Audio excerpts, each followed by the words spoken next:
నమస్తే సనాతన ధర్మం ప్రేక్షకులకి స్వాగతం. మనతో పాటు ఒక ప్రత్యేక అతిథి ఉన్నారు. వారందరికీ సుపరిచితులే. వారు వచ్చేసి ఆధ్యాత్మికవేత్త, అలాగే విద్యావేత్త, డాక్టర్ ప్రొఫెసర్ ముల్లపూడి సత్యనారాయణమూర్తి గారు ఉన్నారు. వారితో మాట్లాడదాం. గురుగారు నమస్కారం. నమస్కారం సార్వాణి మేడం గారు. గురుగారు, జనరల్ గా మనం వింటూ ఉంటాం, చాలా మందికి శత్రు పీడ, శత్రువులతో బాగా మాకే శత్రువులు ఎక్కువగా ఉన్నారు అంటుంటారు. అలాగే అన్నదమ్ముల్లో కీచులాట్లు, కోర్టు కేసులు, భార్య భర్తలు గొడవలు పట్టాలు, వాళ్ళు కీచులాడుకోవడం, ఇలా ఎక్కువగా శత్రుపీడ ఉంటుంది. అలాంటి సమస్యలకి సుందరకాండలో మనకేమైనా మంత్రం ఉందా ఈ విముక్తి కలగడానికి? రామాయ రామభద్రాయ రామచంద్రాయ వేధసే రఘునాథాయ నాథాయ అని చెప్పేసి మనం శ్రీరామచంద్ర ప్రభువుని కీర్తించుకుంటూ ఉంటాం. అసలు ఈ యొక్క శత్రువు అని అనగానే మనం బయట బాహ్య శత్రువులనే ఊహించుకుంటాం, కానీ లోపల మనకి శత్రువులు ఉన్నారు. అసలు శత్రువులు మనకు మనమే తయారు చేసుకుంటాం అన్నమాట. ఎలా అంటే మన కర్మలు, పూర్వజన్మలో మనం చేసుకున్నటువంటి కర్మలు మనకి శత్రు రూపంలో వస్తారు. భార్య రూపంలో రావచ్చు, లేకపోతే బయట దాయాదుల రూపంలో రావచ్చు, పక్కింటి వాళ్ళ రూపంలో రావచ్చు, ఎలాగలో మొత్తం పైన. అందువలన కర్మక్షయం చేసేసుకుంటే, కర్మాన్ని నాశనం చేసేసుకుంటే మనకి శత్రు బాధ పోతుంది. అందువల్లనే చూడండి, మనం ఒకానొక సమయంలోనే జీవితంలో ఆ పర్టికులర్ టైంలోనే శత్రువు వస్తాడు. ఓ 3-4 సంవత్సరాల కోర్టులో కొట్టుకుంటాం, ఆ తర్వాత జడ్జిమెంట్ వస్తుంది, వాడు వెళ్ళిపోతాడు, మనం వెళ్ళిపోతాం, వాడి జోలికి మనం వెళ్ళాం, మన జోలికి వాడు రాడు. అదే విచిత్రం. తప్పకుండా సుందరకాండలో ఒక చక్కటి మంత్రం ఉందమ్మా. అది సీతాదేవి రావణాసురుడికే వివరిస్తుంది.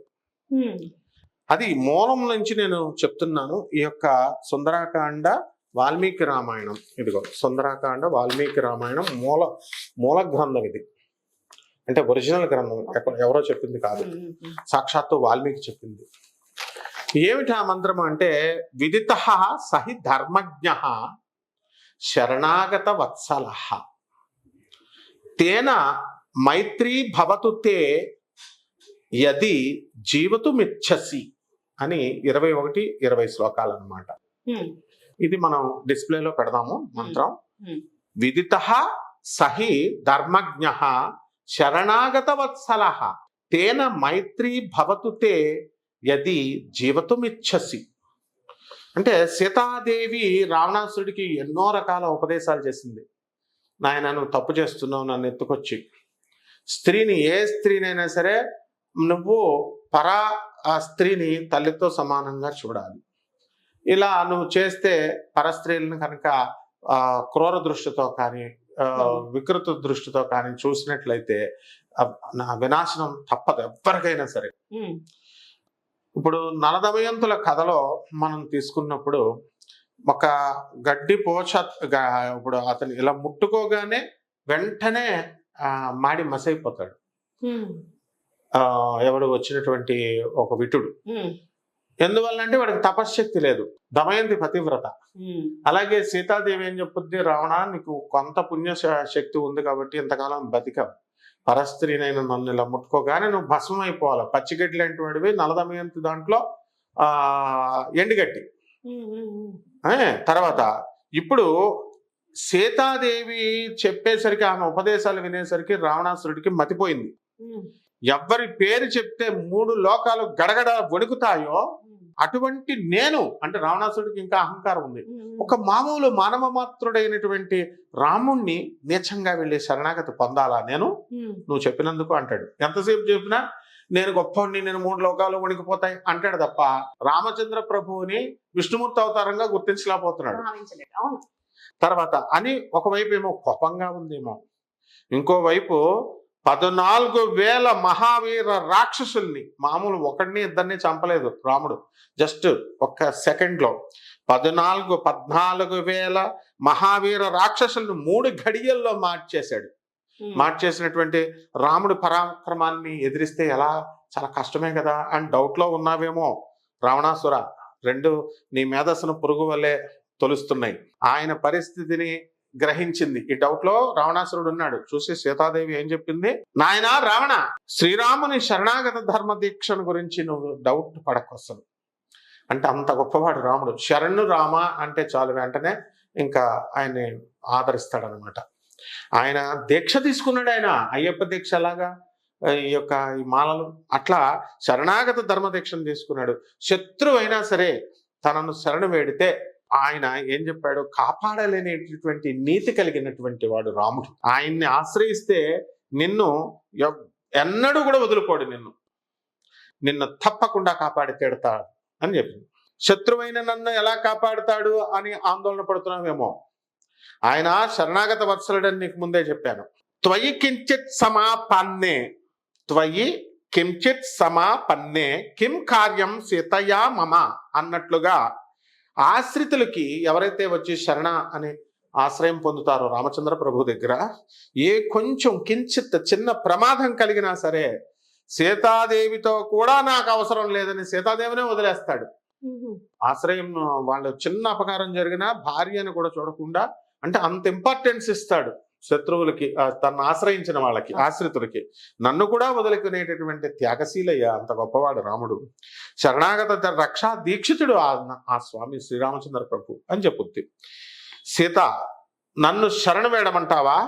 ఒక సాధారణ మనుష్యుని, నా అంతటి సుప్రసిద్ధ వీరుడు శరణు వేయడం నాకు అవమానకరం కాదా అని అంటావేమో రావణ. ఒకవేళ శరణ వేడడం నీకు ఎన్ని ఫెసిలిటీస్ ఇస్తాడు చూడండి దేవుడు.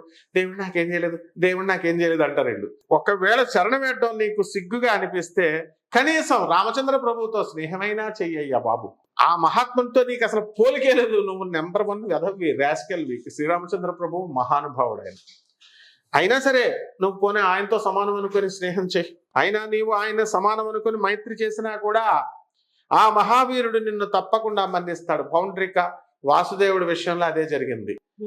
డూప్లికేట్ కృష్ణుడుగా అతను నేనే కృష్ణుడు అనుకుని కృష్ణుడితో సమానమని శంఖం చక్రాలు వెల్డింగ్ షాప్కి వెళ్ళి చేయించేసుకుంటాడు. పెద్ద పెద్దవి కృష్ణుడు వాడే శంఖం చక్రం వెల్డింగ్ షాప్ లో వెళ్ళి చేయించేసుకుని పెద్ద పెద్దవి పెట్టుకుని నా దగ్గర శంఖం ఉంది, నా దగ్గర సుదర్శన చక్రం ఉంది అంటాడు, గద ఉంది అంటాడు, పెద్ద పెద్ద కిలోల ఇనుము పెట్టేసి బంగారం కోటింగ్ వేసేసి అడు విసిరేసరికి కృష్ణుడు ఇలా వేసేసరికి అవన్నీ తన ఏంటి ఇలా అయిపోయింది, ఇదేంటి ఇంత కష్టపడి 2 సంవత్సరాలు వెల్డింగ్ షాప్ లో వెల్డింగ్కే ఇన్ని రోజులు పట్టింది, ఎలా అయిపోయింది ఏంటి, నేను కృష్ణుని కాదా అని అప్పుడు డౌట్ వస్తుంది పాపం పౌండ్రికుడికి. అయినా సరే అటువంటి వాడికి శ్రీకృష్ణ పరమాత్మ మోక్షాన్ని ఇచ్చాడు. అలా సీతాదేవి నలదమయంతుల కథ అప్పటికి ఇంకా జరగలేదు, సీతాదేవి ముందు. అలాగే కృష్ణుడు కూడా తర్వాత జరిగింది, అది ఉదాహరణగా మనం చెప్తున్నాం. నిన్ను తప్పక మన్నిస్తాడు. కాబట్టి ఆయనతో మైత్రి నీ ప్రాణాలను నిలుపుతుంది, కాబట్టి నీకు సకల శుభాలను కలిగిస్తుంది నాయన రావణ అన్నాడు. ఎవరైతే ఈ మంత్రాన్ని జపం చేస్తారో, ఎక్కువగా పెద్దమ్మ పెదనాన్న పిల్లలు, సొంత అన్నదమ్ములు కూడా, దాయాదులే కాదు, ఆస్తుల విషయంలో ఆఫ్టర్ ఆల్ 40 సంవత్సరాలు బతికి భూమి మీద ఉండేదానికి మనం ఏం చేస్తాం, వాడికి ఎక్కువ ఇచ్చాడు 2 గజాలు. కాబట్టి ఎవరైతే ఈ మంత్రాన్ని రోజుకి 21 సార్లు జపం చేస్తారో, తప్పకుండా నమ్మకంతో చేసినప్పుడు మన దాయాదుల దగ్గర నుంచి కానీ, బయట వాళ్ళ దగ్గర నుంచి కానీ, భార్య కానీ, అత్తగారు కానీ, ఒక బయట గ్రూప్ ఆఫ్ పీపుల్, ఈ శత్రువులు ఎవరైతే ఉంటారో అందరి దగ్గర నుంచి కూడా శత్రుపీడ మనకి పోతుందమ్మా. ఒకసారి మంత్రం మళ్ళీ ప్రేక్షకుల కోసం తప్పకుండా అమ్మా. 2 లైన్లు ఇది. విదితః సహి ధర్మజ్ఞః శరణాగత వత్సలః తేన మైత్రీ భవతు తే యది జీవతుమిచ్చసి. అంటే ఈ సుందరకాండలో మంత్రాలు ఇలాగే ఉంటాయి, 2 లైన్లే ఉంటాయి. ఓం నమః శివాయ సింపుల్ గా కాకుండా, ఇప్పుడు దక్షిణకాళి ఉందనుకోండి, ఓం క్రీం క్రీం క్రీం హోం హోం హ్రీం హ్రీం దక్షిణకాళికే క్రీం క్రీం క్రీం హోం హోం హ్రీం హ్రీం స్వాహ. ఇది కూడా పెద్దగా ఉంది కదా. కాబట్టి అలా వీళ్ళు కనుక ఈ మంత్ర జపం చేసుకుంటే తప్పకుండా ఆంజనేయ స్వామి వచ్చి వీళ్ళ యొక్క శత్రుపీడను పోగొడతాడమ్మా. ధన్యవాదాలు. ధన్యవాదాలమ్మా.